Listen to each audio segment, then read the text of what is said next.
Reports of inhumane treatment, from the separation of families to razor wire on river buoys, has put a spotlight on the tactics of Operation Lone Star, Governor Greg Abbott's effort to control migration at the U.S.-Mexico border.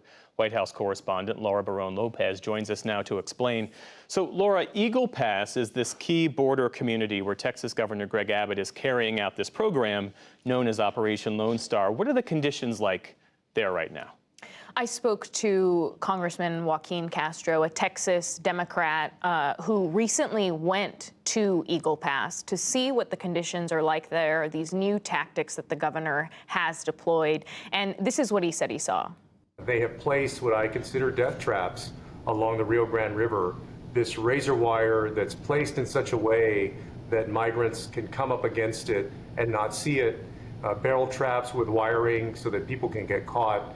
In fact, 2 weeks ago, there was a dead body that was found attached to one of those barrels. They've got this saw-like device in the middle, which obviously is very dangerous.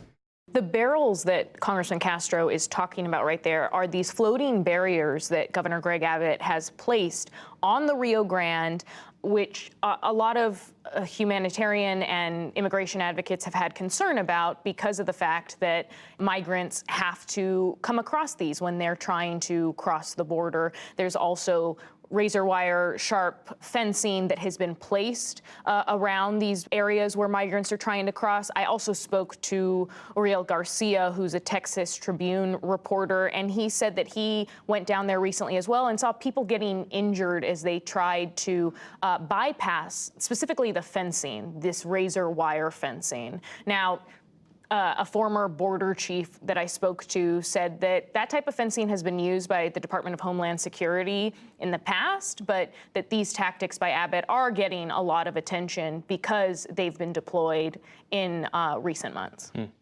Yesterday, you were first to report about this letter from Hispanic Democrats to the Biden administration demanding action on Operation Lone Star. What exactly are they calling for? Congressman Joaquin Castro was signed on to that letter that we were the first to report, and it was directed to Attorney General Merrick Garland as well as Homeland Security Secretary Alejandro Mayorkas. And Castro said that they want to see serious action from the Biden administration. Many of us were shocked and outraged when Donald Trump started separating families. Well, Greg Abbott has started to replicate a version of that now in Texas. And there were reports that at least 26 families had been separated. We're asking the Department of Homeland Security and Department of Justice to make sure that there's no federal funding that's going towards family separation or towards any of these other activities that may violate human, civil, or legal rights of people. We received no response from the Justice Department or the Department of Homeland Security said that they also think there should be an investigation, but they didn't specify whether or not they would actually be investigating this separation of fathers from their wives and children. On this issue of Democrats calling on the Biden administration to take action, the DOJ has done that, haven't they? Didn't the DOJ sue Texas over that floating barrier? Where does that stand? So you're right, Jeff, that the Justice Department has taken action on the floating barriers that Governor Greg Abbott put on the Rio Grande. Now, the interesting part about this is that the Justice Department is saying that, of course, they don't have the legal authority to place those barriers on the Rio Grande. And the binational agency that oversees that territory, this international Rio Grande territory, it's called the International Boundary and Water Commission, just put out a survey today that says that 80% of those buoys, which strung all together reach more than 900 feet, 80% of them are actually located on the Mexican side of the Rio Grande, which would be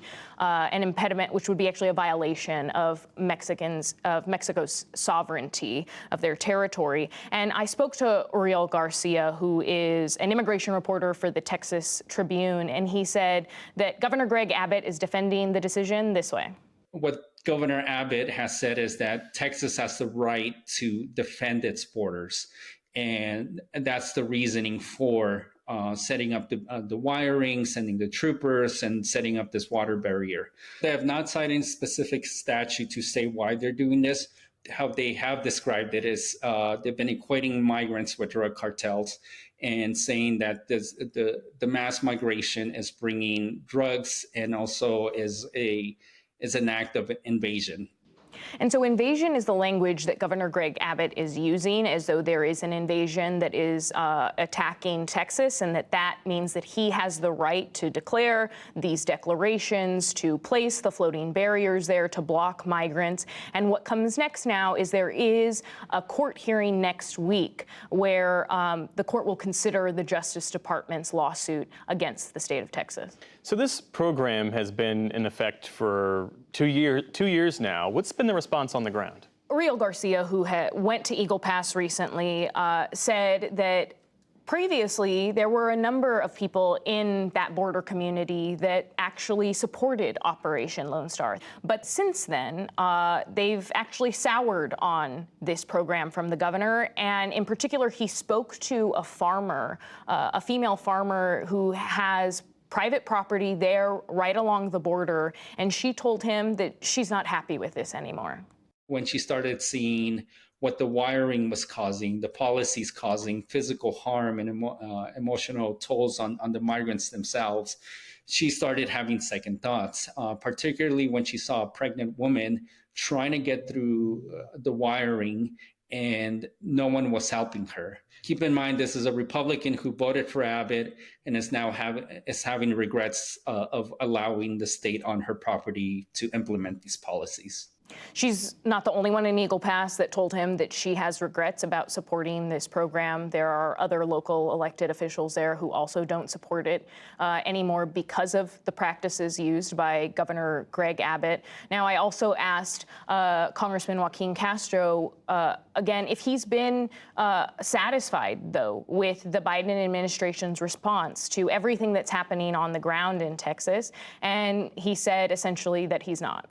I'm a supporter of the president. I want to see the president reelected next year.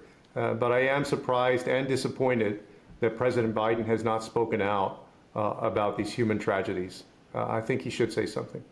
And so far, we haven't heard directly from the White House about this call for more investigations and for the Department of Homeland Security to take more aggressive action to stop Operation Lone Star's tactics. Laura Barón Lopez, thank you so much for that valuable reporting. We appreciate it. Thank you.